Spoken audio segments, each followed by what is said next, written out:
Hey guys, it's Melissa here from melissaoatman.com. Welcome to Awaken Your Inner Awesomeness, a daily podcast devoted to spirituality and self-help. If you're new, I want to welcome you. If you're returning, welcome back. So today I wanted to talk to you guys about filling your own cup. I've been working on a new program that is called Are Loveable. It's a program all about self-love and self-worth and how to build up self-love and self-worth if you're like me and you were missing those things for a while. I didn't realize that I had low self-esteem until a few years ago, really. I was like, nah, I'm just a normal person. I'm just overworked. I'm tired. And all of these things started coming up, like you're a people pleaser, you do this, you do that. And it wasn't like I felt like I was being picked on or anything, but I was going through a period of self-discovery where I was realizing that all of the same patterns of behavior that I was repeating in relationships had everything to do with myself.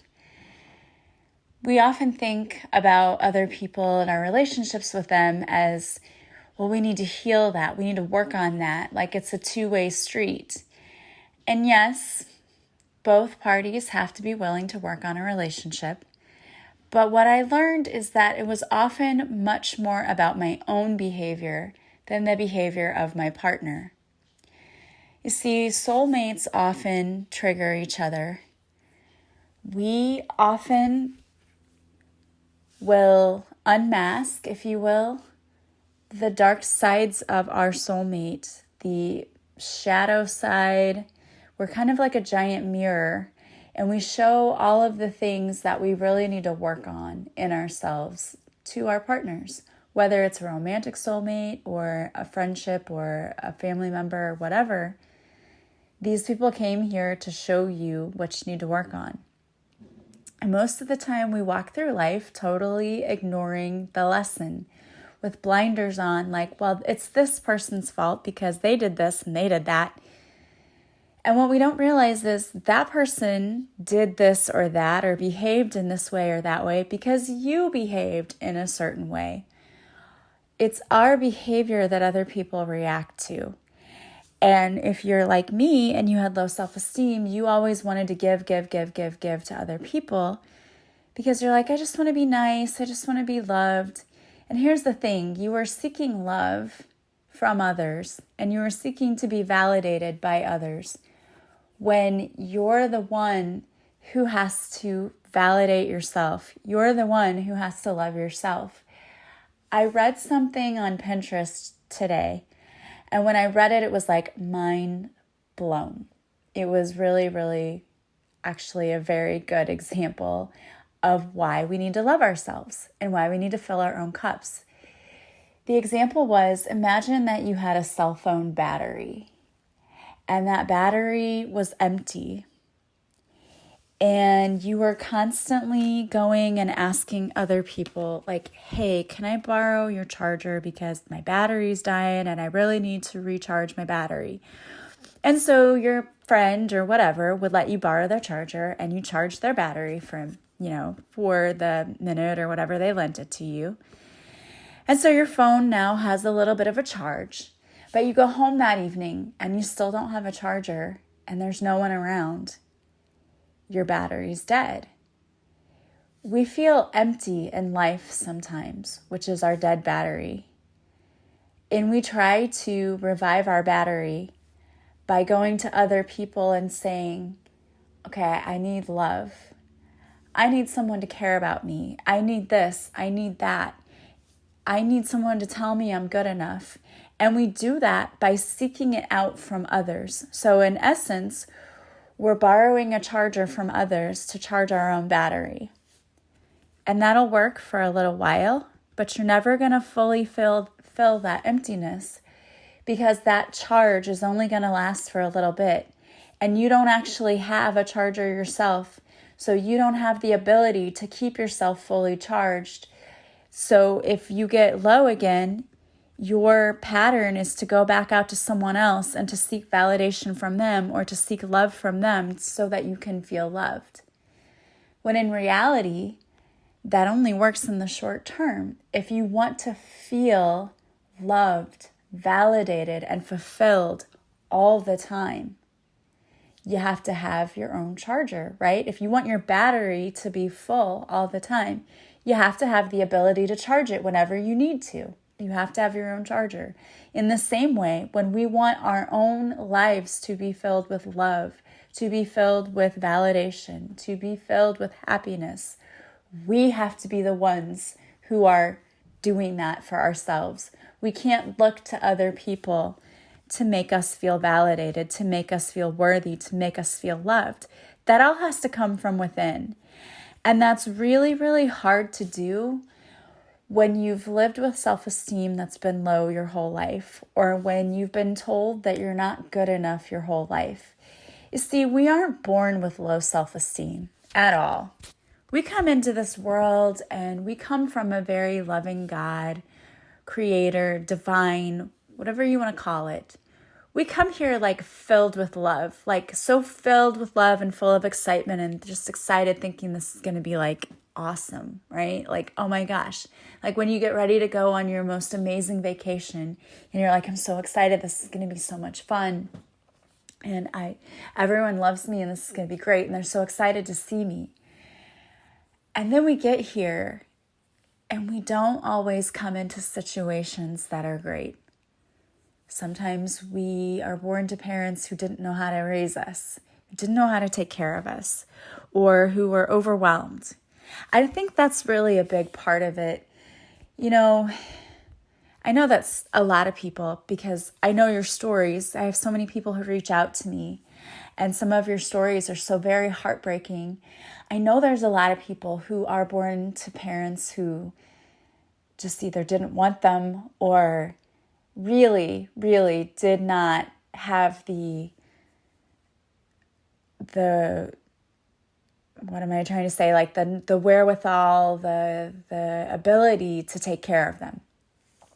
And then some of us were just born to parents who were very overwhelmed, who worked a lot, and it's hard to be a single parent. And I know because I feel like I was very overwhelmed a lot when my kids were growing up too. And so I go back and think, oh geez, maybe I didn't do the best job that I could have because I was too stressed out and maybe I should have asked for help more often than I did. So there are times, trust me, I'm not judging anyone or anything, but there are times when we're born into situations where we don't get the love and validation that we need from our parents. And they're the ones who are teaching us to love ourselves and to validate ourselves, you know? That's where we learn it.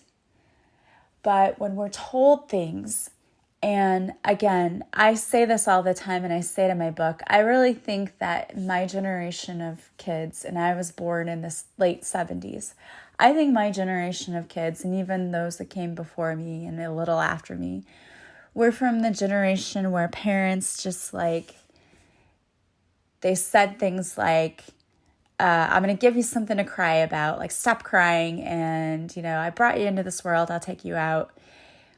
And you even heard it on TV shows, like I think Cosby said that on his show before, you know, so that was pretty normal, but it doesn't make you feel super good about yourself.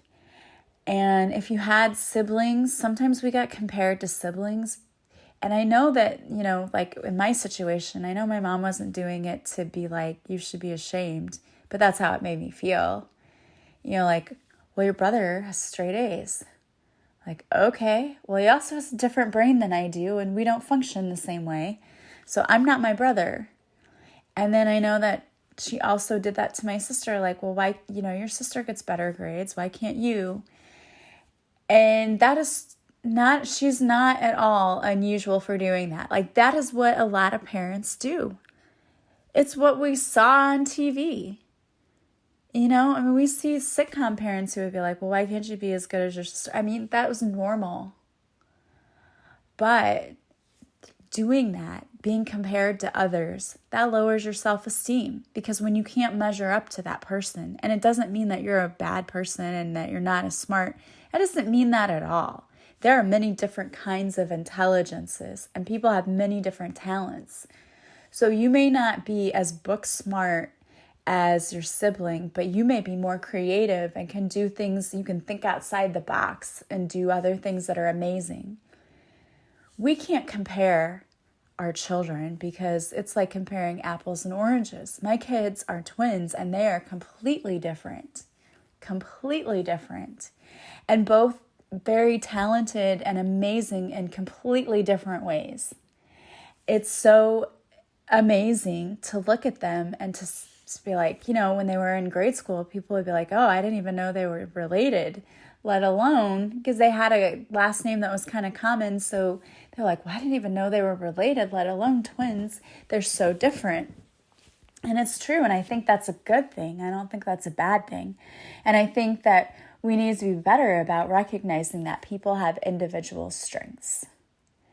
So we can't worry about being compared to others, but that's one thing that lowers your self-esteem.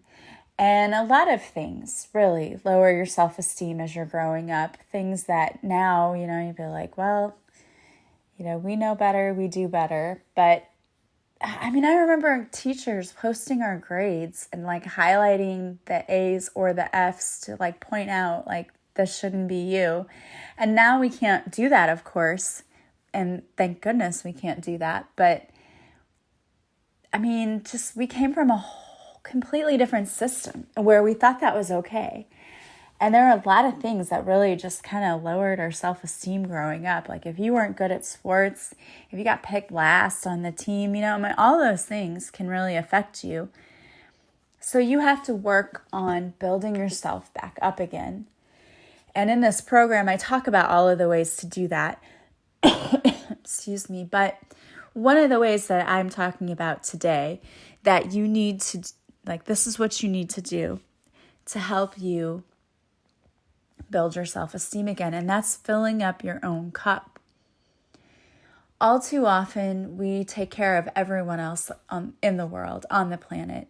And even as I sit here and I am doing this podcast today, I was thinking about, when I was on the way home, I was thinking about all of the things that I needed to get done tomorrow. Okay, not even today, but tomorrow. Like I'm already stressing myself out about tomorrow.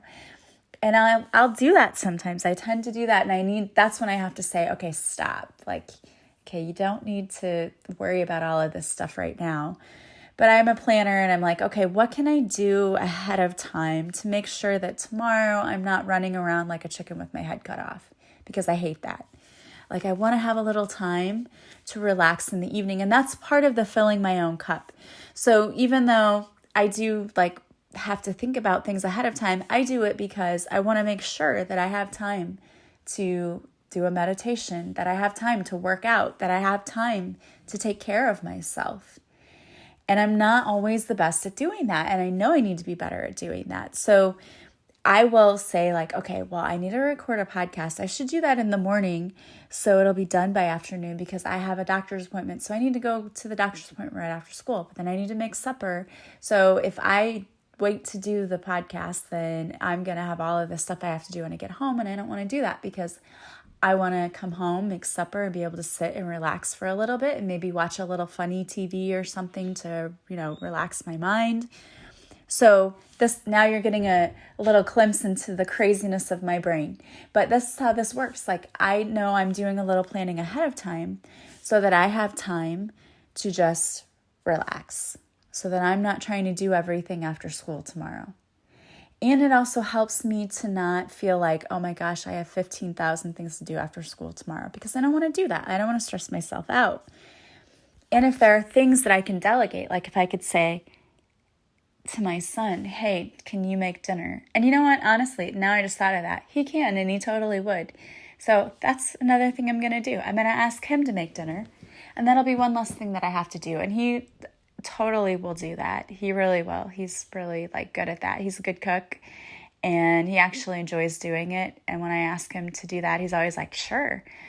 So, we have to be better about delegating things and making sure that we're taking time out to do things on our own so that we're enjoying life.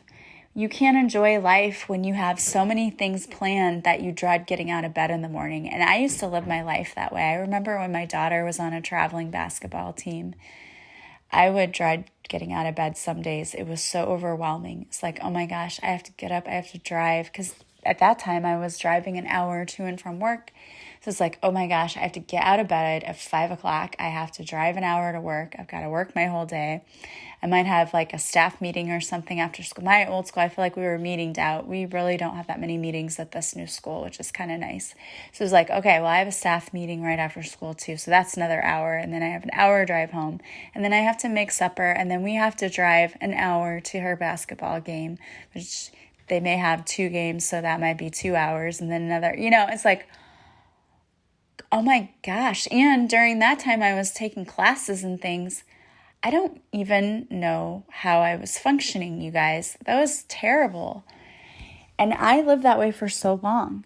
I really, truly did. I don't know how I didn't burn myself completely to the ground, burn out, because I had many days like that.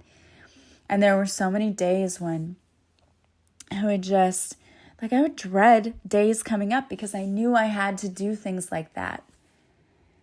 And I even have a chapter about this in my book, that as parents, it's great to have your kids involved, but there becomes a limit when it's too much. When it's like practice every day, traveling every weekend, you're never home. That's not living. And you're going to be so burnt out, and your child's going to be burnt out. It's not fun. You really we have to learn how to teach. And I really, truly believe, as a teacher, I think this is one of the biggest problems that I see when kids come in is they don't want to do anything, and they don't know how to advocate for themselves, and they don't know how to plan their time out wisely. They aren't very good at that. And I really think a big problem with that is that they are in 5 sports, and no wonder they can't get anything accomplished. I mean, they don't have time, first of all, and they don't really have very good time management, because it's like, well, I've got to go here, here, here, here, here. They're wanting to take the break at school where they don't have anything, and it's like, no, this is not the break time. So we're seeing a lot of kids who school time isn't being used as it should be, because that's their downtime, because they're just not, they don't have any time. And that's not every kid, because then you have the opposite kid who does nothing but play the video games all night. I don't know, it's just becoming a very interesting society, I will say that. But when you learn to set your own boundaries too, and to say, okay, we're only going to be involved in this many things, that's a part of teaching your kids how to set boundaries for themselves. To say, no, we're not going to do everything under the sun, because that's not possible. We're going to burn out. We're going to be miserable. No, we're not doing that. We're going to pick a few things. And that will give you time to fill your own cup. Filling your own cup, there's so many ways to do that. And even if you've ever studied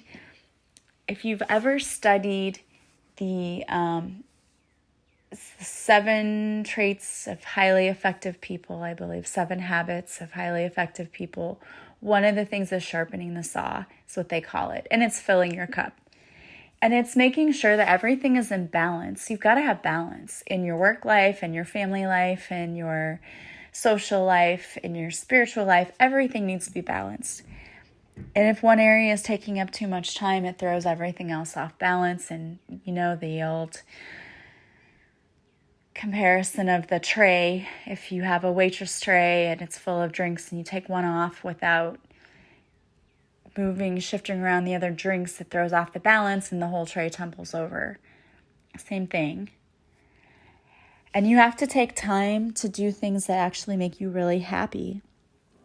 And that's go for a walk in nature. What I love is that the weather here is starting to get warmer. When I start seeing 50s and 60s on a regular basis, my heart sings, because I love that. I love warm weather. I love the spring weather. I love 70s is actually perfect. And when the weather starts getting warmer, I love that I can go outside and walk, because walking makes me feel so much better, especially just being outside and like looking around and seeing the birds and looking at the blue sky. Like, that makes me feel better. Seeing the sunshine makes me feel better. You also need to do things like balancing your energy. So doing meditations, doing tappings are going to help you.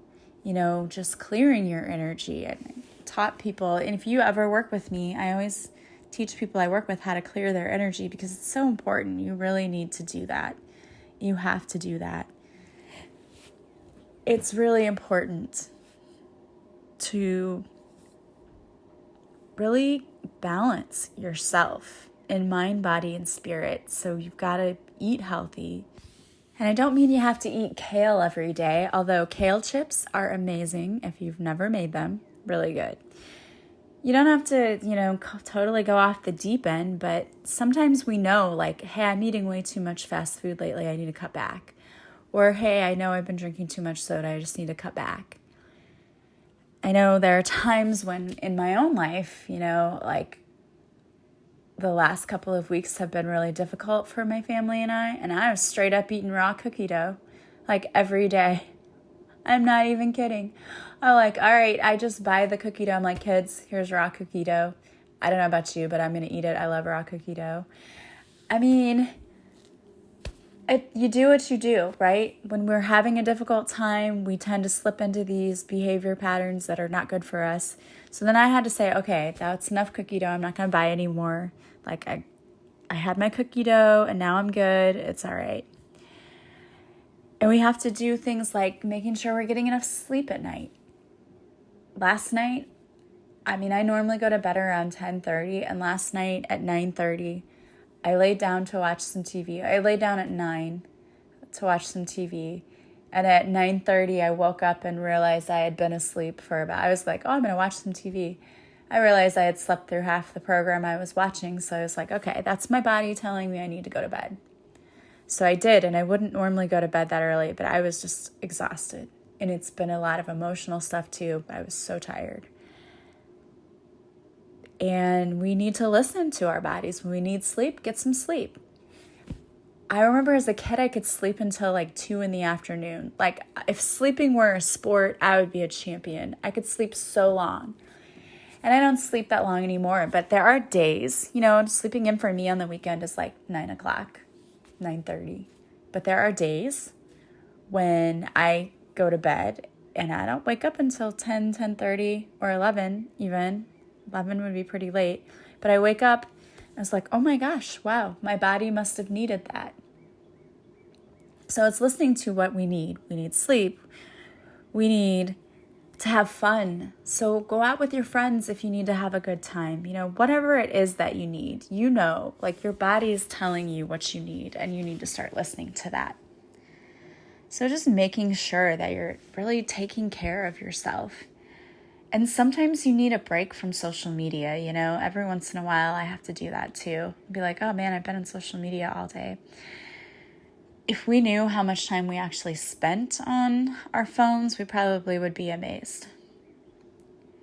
And there's probably something we should be doing about that, but you know when you need to take a break. So it's doing things to fill up your own cup. That's what we need to do. All right, guys. Well, I pulled a card for you from my deck, Divine Whispers, and surprise, surprise, it is Fill Your Own Cup. The card says, the universe is asking you to stop and smell the roses today. You are so busy that you are missing out on your life. It's time to slow down and enjoy the present moment. The universe is asking you to disconnect and unplug for a bit. Are you enjoying time spent with your friends and family? Or are you too busy worrying about taking care of mundane tasks or thinking of the future? Take a pause today. Put down that phone or tablet. Go have a conversation with a loved one. Enjoy time spent living in the present moment. You will never get this moment back again. In your mantra for this card, you have, I breathe in positive energy and I exhale all worries. I look around and enjoy the blessings that I see before me. I choose to take an active role in the present moment. All right, I love that. So go do something fun for yourself today. Even if it's just for 15 minutes, go do something. All right, guys. Well, I want to thank you for listening. As always, if you like this podcast, please subscribe. Please share it with others. Please leave me reviews from wherever you're listening. That helps others find me. And my mission is to help as many people find me as possible. So thank you for those of you who have been helping me with that. Same thing goes with my book. If you have purchased my book, Beautifully Broken, The Spiritual Woman's Guide to Thriving, Not Simply Surviving a Divorce or Breakup, please leave me a review from wherever you purchased it. Those reviews really help my book show up in people's feeds. So when they're saying, I just got out of a breakup, I need help. And really, it's not just a book for divorce, and it's not just a book for women. It's if you've ever gone through a dark place in your life at all, if you've ever felt stuck or stagnant, it can help you. It gives you tools like meditations, prayers, tappings, and journaling to help get you back on track. So go check that out. It's available at Barnes & Noble, Amazon, and Goodreads. Also, don't forget to follow me on social media. I go live Mondays at 5:30 Central on Facebook, and I upload readings to Instagram on IGTV.